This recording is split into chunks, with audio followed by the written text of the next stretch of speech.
l'Irlande, c'est avant tout l'agriculture, l'élevage et la pêche, il existe un artisanat qui dépend de ce secteur primaire et qui permet la valorisation du mouton si répandu dans le pays. C'est la fabrication du tweed. Il s'agit d'un tissu en laine cardé, autrement dit avec des fibres de laine aérées et démêlées, très recherché pour ses qualités d'imperméabilité et de bonne résistance. Il est utilisé pour des manteaux, vestes, chapeaux. Plusieurs motifs ont fait le tour du monde, chevrons, pieds de poule, prince de Galles, etc. Le magasin est spécialisé dans le tissage à la main de tweed du Donegal et c'est la 5e génération qui est aux manettes ici. Tout est fait avec des vieux métiers à tisser qui ont plus de 100 ans et c'est la plus vieille et la méthode originale pour fabriquer du tweed. Le principe du métier à tisser consiste à croiser des fils de chêne qui sont dans la longueur avec des fils de trame qui sont dans la largeur pour former une toile. Sur ce premier dessin, on a le cadre avec sous 1 l'ensouple avant, soit le rouleau qui reçoit l'étoffe lissée, en 2 le tissu produit, en 3 l'ensouple arrière qui reçoit les fils de chêne, 4, soit ceux qui sont parallèles au cadre et sont le résultat de l'ourdissage. En 5, le peigne qui va permettre de tasser les fils de trame pour que l'étoffe produite soit homogène. Ici, le régulateur en 6, soit une roue à cliquet couplée à l'ensouple avant et qui permet de conserver une bonne tension des fils de chêne. Là, le contrepoids qui joue le même rôle que le régulateur, mais au niveau de l'ensouple arrière. C'est là qui mettent en place les couleurs et les différents motifs que vous allez pouvoir produire sur le métier à tisser. La première étape consiste à installer les fils de chêne par 20 à la fois à partir des bobines de couleur sur toute la largeur de la future toile. Ce procédé prend environ 6 heures. Ensuite, chacun des fils est tiré à travers des différents œillets que vous voyez sur les aiguilles qu'il y a ici. Sur le métier à tisser, vous pouvez voir les fils qui arrivent juste ici. 1340. And that takes 8 hours to set up. Et donc juste pour mettre en place tous ces fils, ça prend 8 heures. Cette étape s'appelle l'ourdissage. Sur le dessin, nous avons les 2 parties du harnais coloriées en rouge et bleu.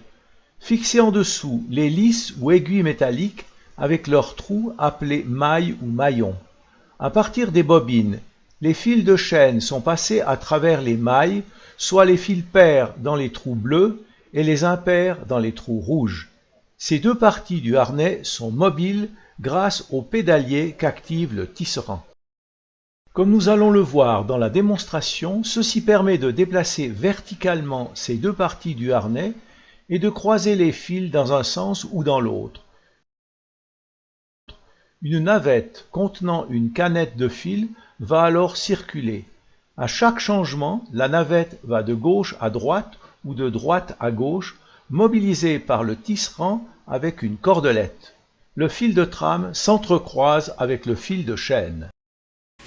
Et donc après, le tissage en lui-même se fait grâce à la main et au pied.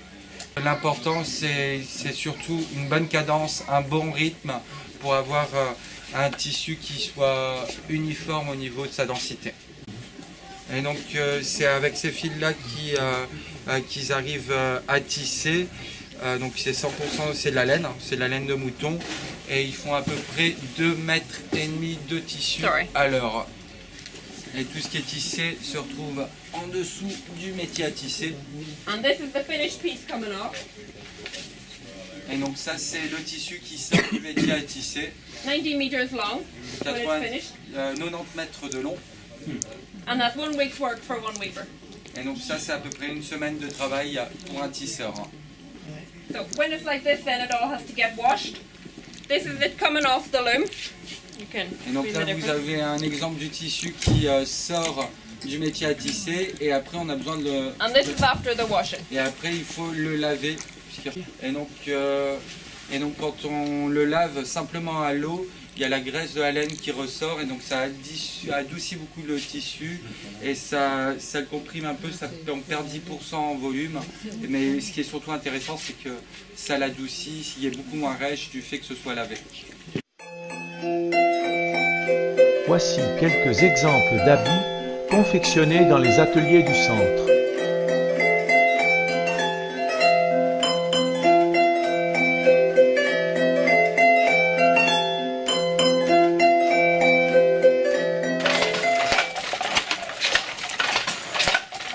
Nous voilà dans la démonstration. Le tisserand coordonne les mouvements de la cordelette qui fait naviguer la navette de gauche et de droite avec la mobilisation du peigne qui tasse le tissu pour une bonne homogénéité. Avec ses pieds, il appuie sur le pédalier qui mobilise le harnais comme expliqué juste avant sur les dessins. La vidéo montre aussi bien les mouvements verticaux des deux parties du harnais. Là, on voit bien les mouvements du peigne qui tasse le tissu, mais aussi le mécanisme qui permet à la navette de circuler entre les fils de chaîne pour placer les fils de trame. Enfin, vu de l'arrière, on aperçoit nettement comment le tisserand manie la cordelette pour déplacer la navette à gauche ou à droite.